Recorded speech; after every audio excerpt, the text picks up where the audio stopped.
Shower নিয়ে বের হয়ে চেঞ্জ করে একটু হালকা পরিপাটি হলো। তবে এই মুহূর্তে তার আগের থেকে হলেও মনটা হালকা হয়েছে, কিন্তু ওনার সাথে মন খুলে কথা বলতে ইচ্ছে হচ্ছে ভীষণ। কাল ছেলেপক্ষ আসবে চাচাজান বলল, কিন্তু এটা তো থামাতে হবে। আচ্ছা, সত্যি ওনার রাগ ভেঙেছে তো, নাকি কান্না থামানোর জন্য শুধু এমন করেছিল, যেমনটা সেদিন শুধু আমার জীবন বাঁচাতে সেখানে গিয়েছিল, অথচ আসার পর থেকে কথা বলেনি? কথাটা ভাবার মাঝে আকস্মিক কারো খাটে ওঠার শব্দ পেয়ে পেছন তাকাবো, ঠিক তখনই কেউ পেছন থেকে জড়িয়ে ধরে। আমি হঠাৎ ঘাবড়ে গিয়ে চেঁচিয়ে উঠি, কে আপনি? বলেই আবার নিজের মুখ নিজেই চেপে ধরি, কারণ এই স্পর্শ আমার পরিচিত, খুব পরিচিত। একবার নয়, হাজারবার এই শরীরের ছোঁয়া লেগেছে আমার শরীরে।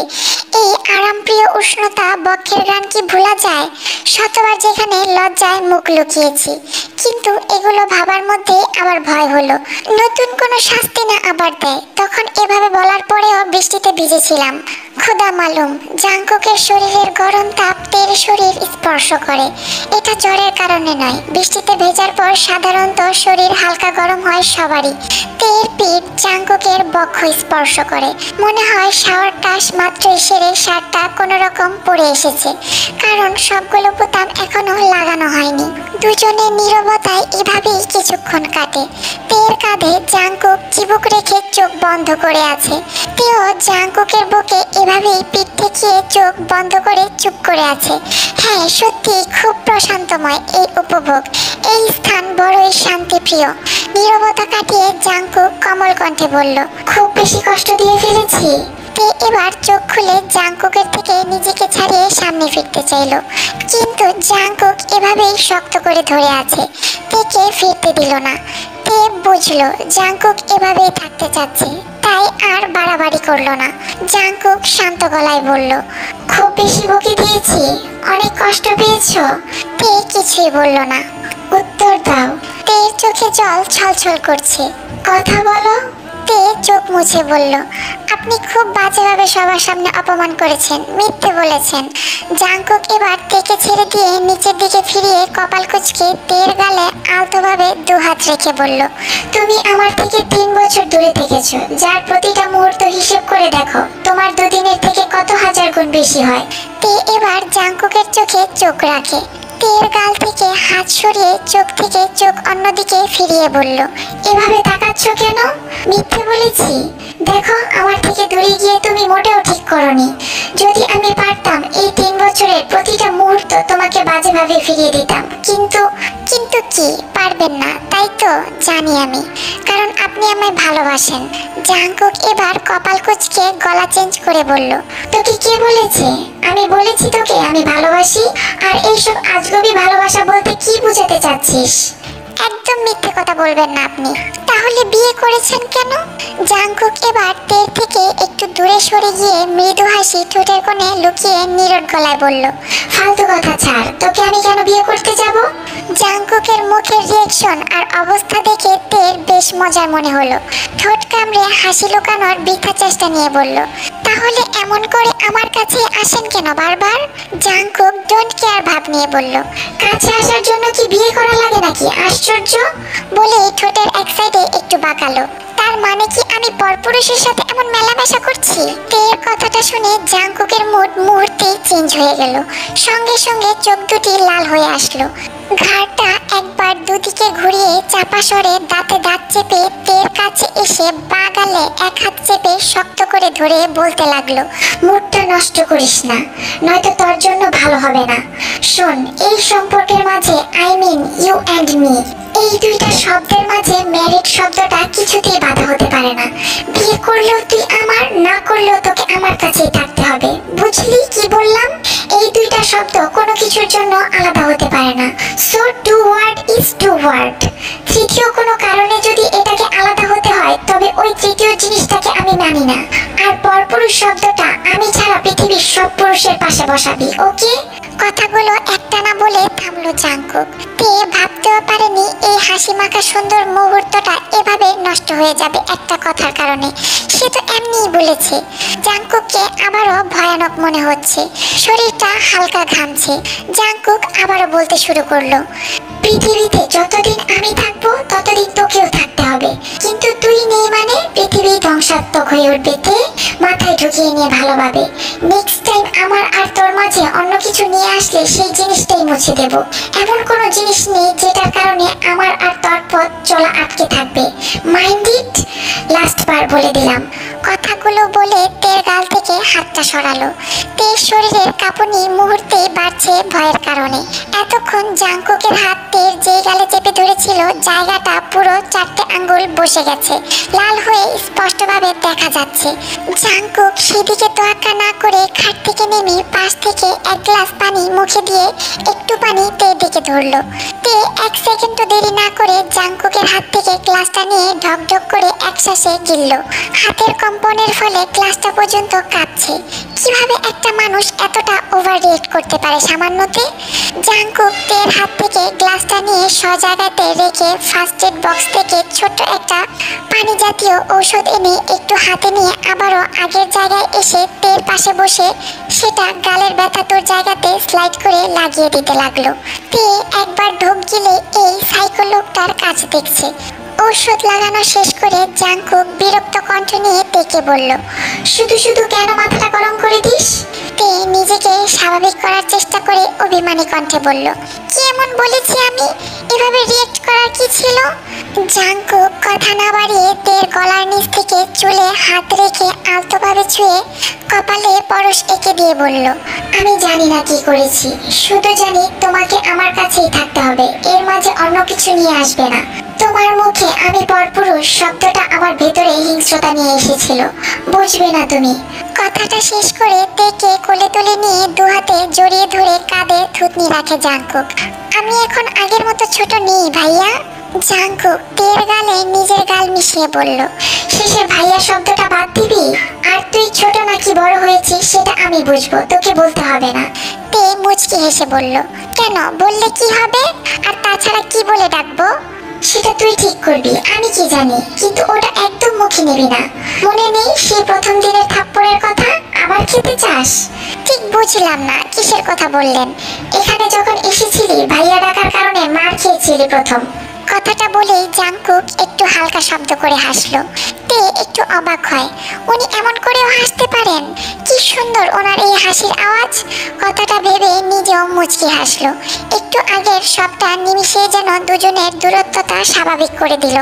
একটা কথা জিজ্ঞাসা করব? জাংকুক থেকে আরেকটু ভালোভাবে নিজের সাথে মিশিয়ে বলল, বলো। আপনি আমাকে কখন থেকে ভালোবাসেন?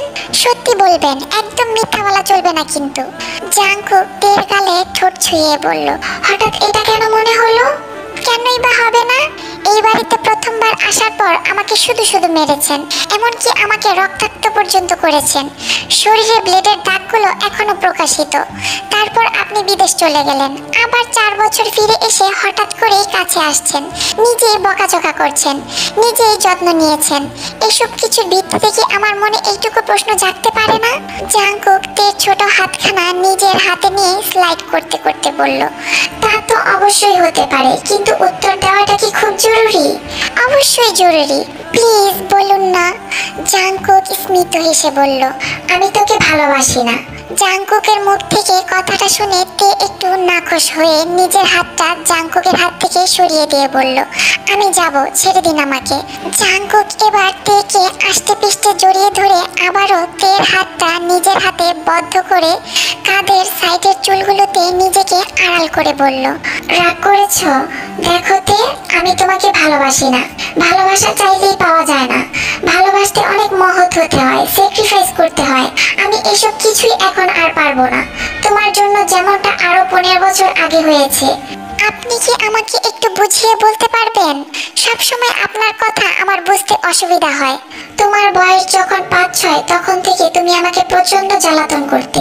তোমার আম্মুর চেয়ে আমার কাছেই তুমি থাকতে ভালোবাসতে, কিন্তু এমন করে কখন তোমার প্রতি আলাদা ফিলিংস সৃষ্টি হয়েছে আমি জানি না তে। তাই তোমার থেকে দূরে থাকার চেষ্টা করতাম, কারণ তুমি এগুলো মানতে নারাজ ছিলে। এদিকে বিবেকের কাছে পিছিয়েছিলাম। যখন তোমার বয়স 7-8 তখন আমার মা বাবা এখানে এসেছিল, অথচ আমি তোমার জন্য আসতে চাচ্ছিলাম না। কিন্তু আমাকে তুমি একবারের জন্য সেদিন নিষেধ করনি, অথচ আমি তোমার থেকে আবদারের আশা করছিলাম, কিন্তু তুমি সেটাও করনি। তাই আমিও সেদিন বিবেকের কাছে নত স্বীকার করে নিজেকে বুঝিয়েছিলাম, কাছে থাকলেই ভালোবাসা হয় না, দূর থেকেও ভালোবাসা যায়। তখন আমার বয়স হিসেবে যেটুকু বুঝেছিলাম সেটাই করেছিলাম। আমি ভেবেছিলাম আসার পর এসব ভুলে যাব, তাছাড়া এটা তো অসম্ভব, তুমি আমার চেয়ে অনেকটা ছোট। কিন্তু আসার পর বুঝলাম আমার জন্য তোমাকে না দেখে থাকাটা মারাত্মক বিচ্ছেদময়, যন্ত্রণার চেয়েও বেশি ছিল। তার কিছুদিন পর মাও আমাদের ছেড়ে চলে যায়। সেটা আমার জন্য কতটা অসহায়তা ছিল বলে বোঝাতে পারবো না তোমাকে আমি। তারপর বুঝলাম স্যাক্রিফাইস জিনিসটা আমার সাথে যায় না, তাই নিজেকে চেঞ্জ করলাম। যেমন ভাবে থাকলে দুর্বলতা নামক কোনো কিছু থাকবে না আমার জীবনে, ততটাই গুছিয়ে নিয়েছিলাম নিজেকে। কিন্তু হতে দিলে কোথায়, আবার ব্যাক করলে আমার কাছে। কিন্তু ততদিনে তোমার প্রতি আমার ভেতরে হিংস্রতা সৃষ্টি হয়, প্রচন্ড অরাজকতা সৃষ্টি হয় তোমাকে নিয়ে আমার ভেতরে। তোমাকে দেখার ইচ্ছেও হতো না, কিন্তু নিজেকে কন্ট্রোল করা এতটা সহজ ছিল না আমার জন্য। কিন্তু এই তীব্র ঘৃণার মাঝেও তোমার প্রতি বিশালতা কাজ করতো কিভাবে সেটা আমার জানা নেই। তোমার শরীরে আমি এভাবে আঘাত করতে চাইনি, ট্রাস্ট মি। সেদিন রাতে তোমরা ছাদে বসে কথা বলেছিলে, মনে আছে? কায়ের হাতে তোমার জামা স্পর্শ করেছে কয়েকবার, এমনকি তোমার হাতেও ছুঁয়েছে ওই ছেলে। আমার কি হয়ে গিয়েছিল জানি না, নিজেকে আটকাতে পারিনি তোমাকে আঘাত করা থেকে। তারপর আমি বুঝলাম যতই কাছে থাকবো তোমার প্রতি বিক্ষোভ থাকবে, কখন আবার না চাইতেও আঘাত দিয়ে ফেলবো, যেটার জন্য নিজে আফসোস করব। তার জন্য দেশ ছেড়েছিলাম, বাট সেটাও আমার জন্য বহন করা কষ্টসাধ্য হলো। আমি বুঝে নিয়েছিলাম তুমি ছাড়া আমার অস্তিত্ব আমি টিকিয়ে রাখতে পারবো না। তখনই ভেবে নিয়েছিলাম এবার ভালোবাসা নয়, যেভাবে রাখলে তুমি থাকতে বাধ্য হবে ঠিক সেভাবে আমি তোমাকে রাখবো, শুধু আমার কাছে। তারপর আর কি বলবো, এই যে এখন তুমি আমার কাছে আছো আর আমি তোমার কাছে, এর চেয়ে বেশি শান্তিময় প্রহর আমার নিজের কখনো আসেনি, সত্যি বলছি। কথাগুলো একসাথে আস্তে ধীরে শেষ করে জাংকুক আবারও তের চুল থেকে ঠিক কানের একটু নিচে বরাবর ঘাড়ে চুমু খেলো। আর কিছু জানতে চাও? তে এখনো নিশ্চুপ। কি হলো বলো? তের নীরবতা কাটলো না। জাংকুক এবার কপাল কুঁচকে পেট থেকে হাত সরিয়ে নিজের দিকে ফেরাতে ফেরাতে বলল, কি হয়েছে, কথা বলছো না কেন? কথাটা বলে জাংকুক একটু অবাক হয়। তে কাঁদছে, গাল পেরিয়ে বুকের উপর চোখের জল এক হচ্ছে। জাংকুক তড়িৎ কণ্ঠে বলতে লাগলো, হেই, এখন আবার কি হয়েছে তোর? কাঁদছিস কেন? আমি কিছু করেছি? কিন্তু এখন তো কিছু। কথাটা শেষ করতে দিল না তে। হঠাৎই জাংকুকের বুকের উপর ডান হাতের তালু দিয়ে থাপড়িয়ে বলতে লাগলো, এই ছিল আপনার মনে? এইটুকু বলে আবারও আরেকবার জাংকুকের বুকে হাতে আঘাত করে বলল, এই ছিল আপনার মনে? আগে কেন বলেননি আমায়? আমি তো এতটাও অবুঝ ছিলাম না, বুঝিয়ে বললে অবশ্যই বুঝতাম। এইটুকু বলে আবারও আরেকবার আঘাত করে বলল, এতগুলো বছর ধরে এই তীব্র প্রণয় বুকে একে একাই বয়ে গেছেন আপনি, অথচ আমি কিছুই জানি না। জাংকুক আশ্চর্য হয়ে বলল, আরে কি হয়েছে কি এমন কি? এইটুকু বলতে তে জাংকুককে ধমকিয়ে বলল, চুপ, একদম চুপ, একটা কথাও বলবেন না আপনি আজ। আপনাকে আমার আজ খুব করে। কথা শেষ না করে জাংকুকের বুকে দু হাতে কিল ঘুষি দিতে লাগলো। আপনি খুব বাজে মিস্টার মাফিয়া, সত্যি খুব বাজে আপনি। অথচ আমি কিনা এত বছর ভেবে এসেছি আপনি আমায় ভয় দেখিয়েছিলেন, আর আমি চাচা জানকে মিথ্যে বলে আপনাকে মার খেয়েছে বলে আপনি আমার উপর রাগ করেছিলেন। কথাগুলো বলছে অথচ তে চোখ ভিজে জল গড়াচ্ছে আপনা আপনি। জাংকুক তের শেষ কথাটা শুনে আকস্মিকভাবে প্রায় অনেকটাই আওয়াজ করে হাসতে লাগলো। তের দু হাত নিজের বুকের উপর থেকে শক্ত হাতে ধরে বলল, কি বললি? Like seriously? আমি একটা বাচ্চা মেয়ের মিথ্যে কথার উপর রাগ করে তাকে এমন করে মারবো? It's a so funny jokes তে। জাংকুক কথাগুলো আলাদা আলাদা করে বলে কিছুটা চোখ বন্ধ করে হাসতে লাগলো। তে এবার ভ্রু কুঁচকে জাংকুকের হাত থেকে নিজের হাত ছুটিয়ে বলতে লাগলো, একদম মজা নেবেন না বলে দিলাম আমায় নিয়ে। জাংকুকের হাসির মাত্রা যেন তীব্র থেকে তীব্র হচ্ছে। তের কাছে বিষয়টা মোটেও পছন্দ হচ্ছে না, কেউ তাকে নিয়ে এভাবে হেসে যাচ্ছে। তাই জাংকুকের মুখের উপর নিজের হাত চেপে ধরে বলল, চুপ করুন না। তের ছোট হাতখানা দিয়ে কি আর জাংকুকের এই আশ্চর্যজনক হঠাৎ হাসি রাখা বন্ধ হয়ে যাবে? উল্টো তের হাত মুখের উপর থেকে সরিয়ে হাসির মাঝেই হাতে চুমু বসিয়ে দিয়ে আবার হাসতে লাগলো। তের কাছে অপমানজনক মনে হচ্ছে বিষয়টা। এভাবে হাসার কি আছে? আজব তো। আমি ছোট ছিলাম তখন, আমি কি জানতাম নাকি এত সব? উনি কি কখনো বলেছে? বলেনি তো, তাহলে এভাবে হাসার কি আছে এখানে? এবার তে এক হাতে জাংকুকের মাথার পেছনে হাত রেখে ডান হাতে মুখ চেপে ধরে বলল, আর একটু যদি এমন করে হাসছেন তবে কিন্তু ভালো হবে না বলে দিচ্ছি। জাংকুক তের হাত মুখের উপর থেকে সরাতে ব্যস্ত হয়ে পড়ল। তে জাংকুকের সাথে পারবে না এভাবে, তাই ভালোভাবে জাংকুকের কোলে উঠে বসে বাম হাতটা পেছন থেকে এনে জাংকুকের বুকের উপর রেখে কিছুটা শক্তি খরচ করে জাংকুককে বিছানার সাথে মিশিয়ে পেটের উপর বসে এবার দু হাতে মুখ চেপে ধরে। জাংকুক নিজের হাসির কারণে তের এই সামান্য শক্তির কাছে পেরে উঠতে পারেনি। যখন কেউ মন খুলে হাসে তখন হাসির কারণে অবশ্যই শরীরের শক্তির মাত্রা তরতর করে কমে আসে। তে মনে হয় নিজের কাজে সফল হয়েছে। এই মুহূর্তে জাংকুক তের হাত মুখের উপর থেকে সরাতে চাচ্ছে কিন্তু পারছে না। হাসিও থেমে গিয়েছে, তবুও কেন পারছে না? শক্তির সঞ্চয় ঘটতে আর কতক্ষণ লাগবে কে জানে। শেষ পর্যন্ত জাংকুক তের কাছে মাথা নাড়িয়ে ইশারা করে নিজের ব্যর্থতা স্বীকার করে। তে যেন এতক্ষণে হাফ ছেড়ে বাঁচে। ইশারা বুঝে মুখের উপর থেকে হাত সরিয়ে নেয়। জাংকুক কিছুটা আওয়াজ করে বড় করে একবার নিঃশ্বাস ছাড়ে। তে এখনো জাংকুকের পেটের উপরেই বসে আছে। শুনুন, অনেক অপমান দিয়েছেন, ওকে? এমন করে আর কখনো অপমান করলে কিন্তু ঠিক হবে না। দেখলেন তো আমার শক্তি, নিশ্চয়ই জানা হয়ে গিয়েছে এখন।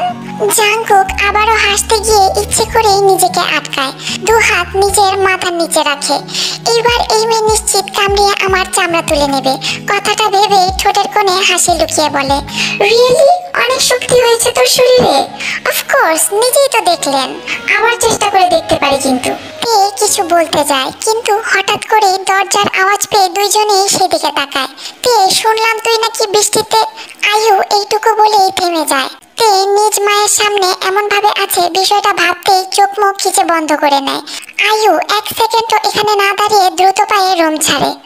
অবশ্য জাংকুকের এসবে কিছু যায় আসে না, কিন্তু বিষয়টা তার বউয়ের জন্য ভালো দেখায় না, তাই বিরক্ত হয় কিছুটা। মাথার নিচ থেকে হাত দুটো উঠিয়ে তেকে নিজের উপর থেকে নামিয়ে নিজেও শোয়া থেকে উঠে বসে। তেকে দু হাতে জড়িয়ে নিয়ে বলল, রিল্যাক্স তে, কিছু হয়নি, এসব কিছুই না। তে কোনো কথাই বলল না, হতাশ হয়ে এখনো চোখ বন্ধ করেই আছে। এক হাতে জাংকুকের গলা জড়িয়ে ধরে বুকে মুখ লুকায়। খানিকটা ফ্রেশ মুডে আছে তে, বারান্দায় দাঁড়িয়ে চাঁদের দিকে তাকিয়ে মিটিমিটি হাসছে। এক হাত গ্রিলের বাহিরে তাক করা, গুড়ি গুড়ি বৃষ্টির ফোঁটাগুলো ছুঁয়ে দিচ্ছে তের শরীর। বাতাসে তের চুলগুলো হালকা উড়ছে, গলায় জড়ানো ওড়নাটা বারবার ডিস্টার্ব করে যাচ্ছে। একবার এদিকে আরেকবার উল্টো বাতাসে অন্যদিকে উল খাচ্ছে। মুখে মৃদু হাসি লেগেই আছে তখন থেকে। পেছন থেকে জিমিন দরজা নক করে ভেতরে এসে তেকে না দেখে একবার তে বলে ডাকলো। তে সাড়া দিয়ে বলল, এখানে আছি। জিমিনও বারান্দায় গিয়ে তের পাশে দাঁড়িয়ে বলতে লাগলো, শরীর খারাপ করছে নাকি? বলেছিলাম না বৃষ্টি স্নান দরকার নেই। তে উত্তর দেয় না, তবে দেখেই বোঝা যাচ্ছে তে বেশ খুশিতে আছে। জিমিনও একটু দুষ্টুমি করে বলল, তোকে কেমন যেন অন্যরকম লাগছে আজ, কি হয়েছে? সত্যি করে বল না, ভাইয়া তখন উপরে গিয়ে কি বলেছে? কথা বলেছে নাকি অন্য কোনো কারণে? তে জিমিনের দিকে তাকিয়ে মুখে একরাশ হাসি ফুটিয়ে বলল, উনি আমার সাথে কথা বলেছে, এমনকি আমি আজ ওনার সাথে অন্যরকম সময় কাটিয়েছি। জিমিন একটু অবাক হয়ে বলল, সত্যি বলছিস নাকি মজা করছিস? সকালেই তো এমন ভাবে কথা বলছিল যেন তাকে চিনেই না। যা করেছে আমার কারণেই করেছে, আমার দোষ, এই কারণেই করেছে। জিমিন ভ্রু দুটি উঁচিয়ে মাথা উপর নিচ করতে করতে বলল, ও তা এই মেজাজ কমানোর টিপসটা কি ছিল বলবি একটু? না মানে আগুন থেকে ডিরেক্ট পানি হয়ে গেল। তে মুচকি হেসে জিমিনের সামনে থেকে রুমে আসতে আসতে বলল, আমি জানি না। জিমিন তের পিছু হেঁটে বলল, লজ্জা লাল হয়ে যাচ্ছে তোর ফেস তে, সত্যি করে বলতো কি হয়েছে? সবকিছু ঠিক হয়েছে ভাইয়ার সাথে? তোকে দেখেই কিন্তু বোঝা যাচ্ছে নিশ্চয়ই অবান্তর কিছু ঘটিয়েছিস ভাইয়ার সাথে। কথাটা বলে জিমিন মুখের ওপর হাত রেখে দুষ্টু হাসি লুকানোর চেষ্টা করে। তে এবার ঠোঁট থেকে হাসি তুলে নিয়ে কপাল কুঁচকে বলল, চুপ কর তো, ঘুমাবো এখন। এখন কিসের ঘুম? মাত্রই তো 8:30টায় পড়েছে আর খাবার খেতে ডাকছে সবাইকে। জিমিনের মুখে কথাটা শুনে তে একবার ঢোক গিলে বলল, আমি খাবো না। তোর আবার গলা চেঞ্জ হয়ে গেল কেন রে? তে এবার খাটের ওপর বসে 2 হাত একসাথে করে বলল, জিমিন ভালো লাগছে না আমার, তুই যা এখান থেকে। জিমিন কপাল কুঁচকে কোনো কথা না বলে তে ডান হাতটা ধরে বসা থেকে টানতে টানতে রুম থেকে নিয়ে যেতে লাগলো। আরে কি করছিস জিমিন? এভাবে কেউ ধরে নাকি? তাহলে খাবি না কেন বললি? তোর হাতটা ধরতে বুঝতে পারছি শরীরে জ্বর আসছে, খাবার না খেয়ে ওষুধ খাবি কি করে? আগে ছাড় তো বলছি। আরে ছাড় না, আম্মু আছে নিচে। জিমিন তের কোনো কথা পাত্তা না দিয়ে সিঁড়ি দিয়ে তেকে নিয়ে নিচে নামতে লাগলো।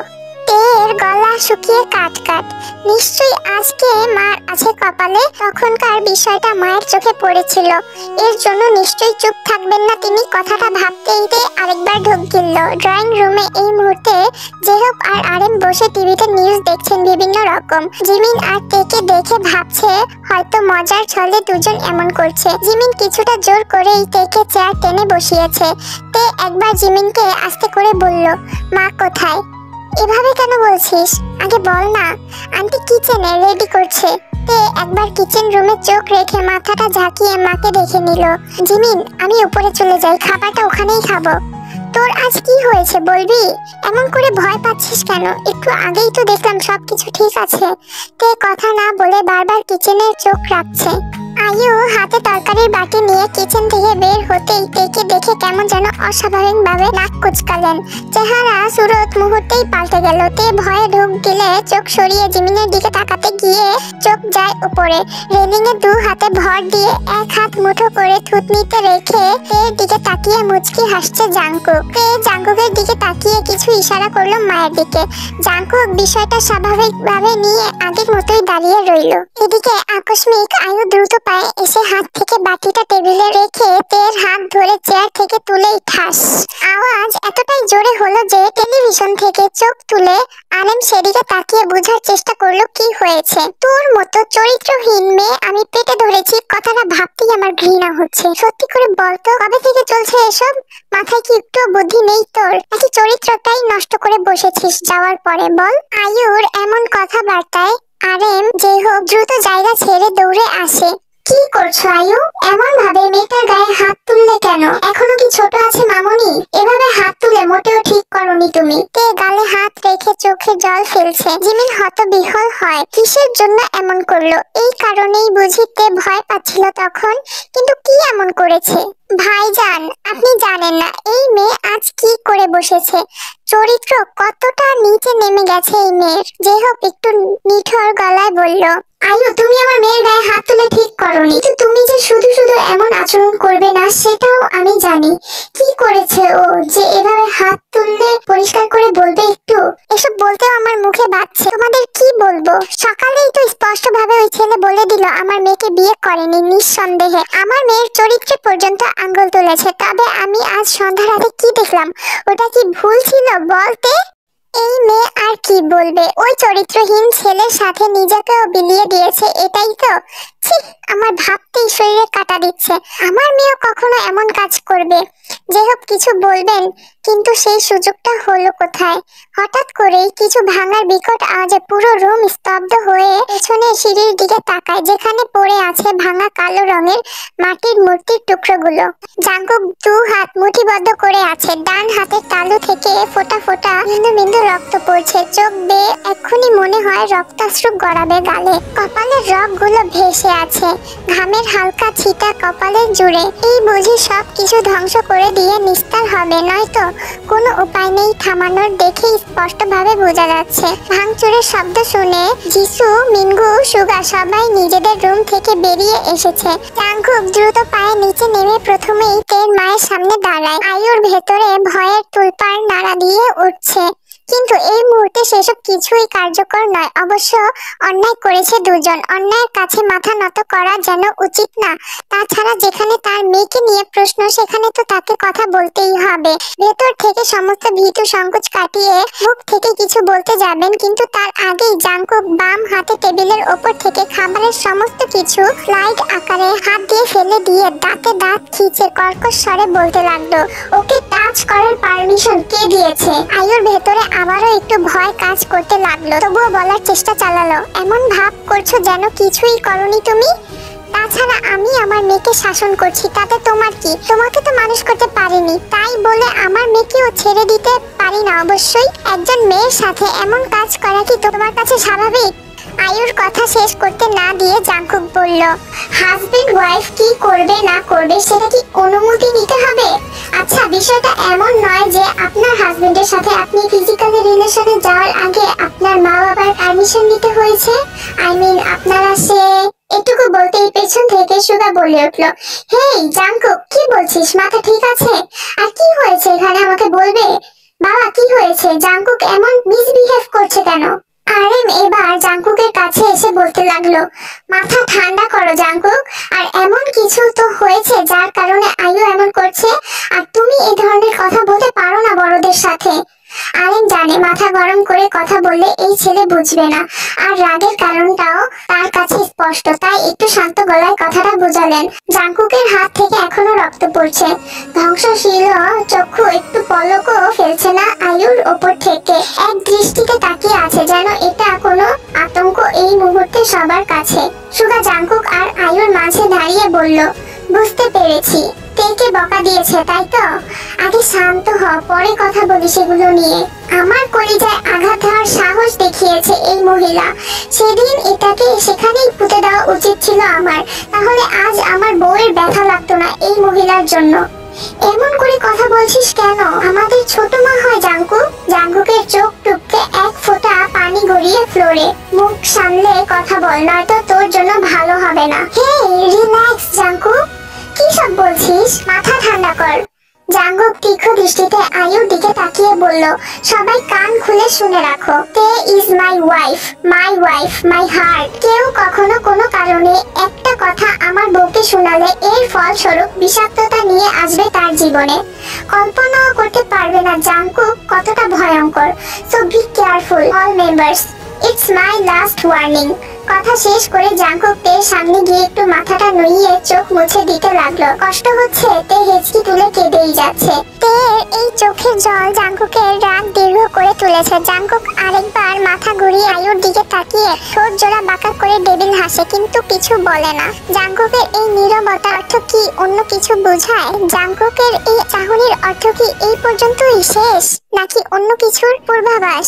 জাংকুক আবার ঘাড় ঘুরিয়ে তের দিকে তাকিয়ে নিজে সোজা এক হাতে তের মাথায় হাত বুলিয়ে বলতে লাগলো, এখান থেকে চলো, উপরে গিয়ে কথা বলি। তে জাংকুকের হাত মাথার উপর থেকে সরিয়ে দিয়ে বলতে লাগলো, যাব না আপনার সাথে আমি। তের কথার মধ্যে জাংকুক রাগের কিংবা অভিযোগের ছোঁয়া পেল, তাই আবারও তের দিকে এক কদম বাড়িয়ে দিয়ে বলল, উপরে চলো, তারপর সবটা শুনবো। আমার তোমাকে এখানে দেখতে একদম ভালো লাগছে না তে। তে আবারও পিছনে চলে গিয়ে বলল, সবকিছু আপনার জন্য হয়েছে। জাংকুকের রাগটা মনে হয় আবারও প্রকাশ পাচ্ছে, হাতের শিরাগুলো ভেসে উঠছে, তবুও নিজেকে যথেষ্ট কন্ট্রোল করে বলল, রাগ করেছো? আম্মু মেরেছে তাই তো? আর কখনো এমন হবে না, আমার ভুল হয়েছে, তোমার সাথে এখানে আসা উচিত ছিল। এই যে দেখো, সরি আমি। জাংকুকের কথাগুলো শুনে উপস্থিত সবাই বাকরুদ্ধ। এমন ভাবে জাংকুককে কখনো কথা বলতে শুনেনি, তাও সরি বলছে কাউকে। সবাই এক প্রকার ধাক্কা দেয় এমনটা দেখে। নীরবতা কাটিয়ে আরেম বলে উঠলেন, তুমি নিজেই তো সকালে জানিয়েছো মামনির সাথে বিয়ে হয়নি, তবে এখন হঠাৎ করেই কেন আবার স্ত্রী দাবি করছো? কোনটা বিশ্বাস করব? তোমার নাটক তুমি করে যাচ্ছ প্রতিদিন। আসলে তুমি কি চাও বলবে স্পষ্ট ভাষায়? জাংকুক ঘাড় ঘুরিয়ে শান্ত গলায় বলল, আমার আর আমার ওয়াইফের মাঝে কি হলো না হলো সেটা নিয়ে কথা বলতে চাচ্ছি না, তবে এইটুকু শুনে নাও, তের সাথে আমার বিয়ে হয়েছিল। বিয়ে মানে বুঝো তুমি? মামনির সুন্দর লাইফটা তোমার জন্য উল্টাপাল্টা হয়ে যাচ্ছে, সেটা কি বুঝতে পারছো না তুমি? ওকে নিয়ে খেল তামাশা না করলে হয় না তোমার? জাংকুক এবার বিরক্ত নিয়ে তের দিকে ফিরে ডান হাত ধরে আরেমের উদ্দেশ্যে বলল, যেটা মনে করো। আই ডোন্ট কেয়ার, জিনিস আমার কাছেই থাকছে, সেটা আমারই, ওকে? তে হঠাৎ করেই জাঙ্কুকের কথা শেষ হতে বলে ফেললো, আপনাকে কেউ বিশ্বাস করবে না। যেখানে আমি নিজেই কনফিউজড হয়ে যাই, সেখানে তো অন্যটা তুচ্ছ মাত্র আপনার কাছে। যদি আপনার কথাগুলো সত্যি হয়ে থাকে তবে সবাইকে জানিয়ে বিয়ে করুন আবার। তের কথাটা জাঙ্কুকের মোটেও পছন্দ হয়নি, কিন্তু এখন বউয়ের সাথে সবার সামনে এসব নিয়ে কথা বলতে চাচ্ছে না জাঙ্কুক, তাই কথাটা ঘুরিয়ে স্মিত হেসে বলল, উপরে চলো তারপর কথা বলি। আর তুমি তো বললে আমাদের ম্যারেজ পেপার গুলো দেখতে। জাঙ্কুকের হাত থেকে নিজের হাত ছুটাতে চাইলো, কিন্তু সম্ভব হলো না। জাঙ্কুক শক্ত করে ধরে আছে। দেখুন, আপনার মতো সব কিছু হবে না, আপনি জানলেই হবে না, সবাইকে জানিয়ে আবার এটুকু বলতে আয়ু পেছন থেকে বলে উঠলো, প্রয়োজন নেই, এই ছেলের সাথে তোমাকে আর আমি থাকতে দিচ্ছি না, যা হয়ে গিয়েছে সেটা হয়ে গিয়েছে। যেহোক আয়ুর কথাটা অস্বীকৃতি জানিয়ে বলল, আয়ু তুমি চুপ থাকো, আমার কথাটা বুঝো। তারপর জাঙ্কুককে উদ্দেশ্য করে বলল, যদি সেটাই সত্য হয়ে থাকে আর তেও তোমার সাথে থাকতে চায়, তবে নিশ্চয়ই তোমার আপত্তি থাকার কথা না, তাই না? আমিও সেটাই বলি, যেহেতু বিষয়টা ক্লিয়ার না, আর যদিও সত্য হয়ে থাকে তবুও দ্বিতীয়বার হওয়াতে তো সমস্যা থাকার কথা না তোমার। অবশ্য একটা বিয়ে সবাইকে জানিয়ে করা উচিত, নয়তো যেমন আজ তে মামুনির দিকে আয়ু হাত তুলেছে, তেমনি প্রতিবেশীরাও কথা তুলবে। অবশ্য কয়জনকে বুঝাবে তুমি? দরকার নেই কাউকে বোঝানোর, কে কি বললো তাতে আমার কিছু যায় আসে না, আমার বউ আমি জানলেই চলবে। কথাটা বলে জাঙ্কুক এবার তের হাত ধরে টেনে হাঁটতে লাগলো, উদ্দেশ্য উপরে যাওয়া। মাঝেই তে বলে উঠলো, ছেড়ে দিন আমাকে, আপনার জন্য আমার চরিত্রহীন নাম উঠেছে, যাব না আপনার সাথে, হাত ছাড়ুন বলছি। জাঙ্কুকের চাপা রাগটা এবার ভেতর থেকে উপরে আসলো, হাত ছেড়ে গালে পরপর দুটো চড় বসিয়ে বলল, আবার বল, কি বললি? আমার কথার গুরুত্ব দেওয়ার প্রয়োজন কখনো মনে করিসনি। কে কি বললো ওইটা নিয়ে পড়ে থাকা অভ্যাস হয়ে গিয়েছে তোর দেখছি। পা ভেঙে যখন বন্ধ রুমে আটকিয়ে রাখবো তখন বুঝতে পারবি ঠিকই। তে এবার গালে হাত রেখে ঠোঁট উল্টে আওয়াজ করে কাঁদতে লাগলো। সবাই আজ আশ্চর্যের পরম পর্যায়ে পৌঁছেছে এদের দুজনের কাহিনী দেখে দেখে। একটু আগে নিজেই তো পৃথিবী উল্টে দিচ্ছিল একটা থাপ্পড় মারাতে, আর এখন নিজেই ডাবল চর বসিয়ে দিল।